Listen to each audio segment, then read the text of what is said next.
Okay, let's get the show started. Africa Investment Forum ends in Cairo, Egypt, with participants charged to change the narrative for the continent from Africa is rising to Africa is rising with confidence. Meanwhile, Nigeria's sales managers index remained unchanged in February at 61.4 reading. Plus, South Africa's currency little change against the US dollar as hopes for further interest rate hikes buoyed sentiments. Good afternoon. Thank you for joining us on the program. It's another business week. I am Bosin Omofaye. Now let's get the rest of the programming up there to you. The pound has dropped sharply against the US dollar over uncertainty about a possible UK exit from the European Union.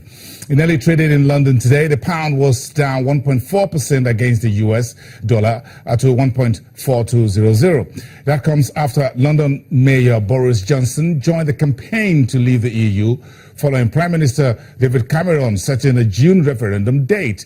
Today's decline for the British pound adds to losses made by the pound over the recent months. Against the Japanese yen, the pound slumped to as low as 160.4 yen. That's the lowest since November 2013, from 162.10 on Friday before recovering partially. Citigroup Incorporated plans to exit its retail banking and credit card operations in Brazil, Argentina, and Colombia as part of its efforts to cut costs and boost profitability. The U.S. bank, built with a series of acquisitions dating back to the 1980s, has been trying to slim down since the financial crisis in 2008 to be as profitable as its main rivals.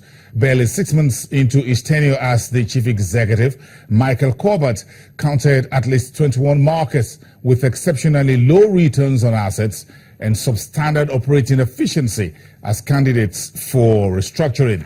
The Wall Street lender, like his peers, has had to resort to aggressive cost controls as near zero interest rates, a slump in oil prices, and investor cautiousness due to worries about slowing growth in China have hurt its revenue expansion. Now, China has removed the head of its securities regulatory agency as it tries to tackle major volatility in its stock markets. Zhao Gang was replaced by Liu Jiu as the chairman of the China Securities Regulatory Commission, or the CSRC. Mr. Zhao was in charge when China's markets crashed in the middle of 2015.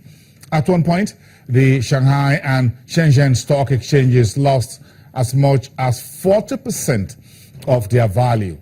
Mr. Zhao, who's age 57, who became the CSRC chair in March 2013, has been criticized for mishandling the crisis. Under his watch, China's new circuit breaker mechanism, designed to limit any market sell-off, was deployed twice in January this year in response to the stock market fall, but then was scrapped altogether after it caused even more panic among the markets. So let's take a very quick break at this point. We'll be right back. You're watching Business Incorporated. It's the Monday, the 22nd of February. We'll be right back.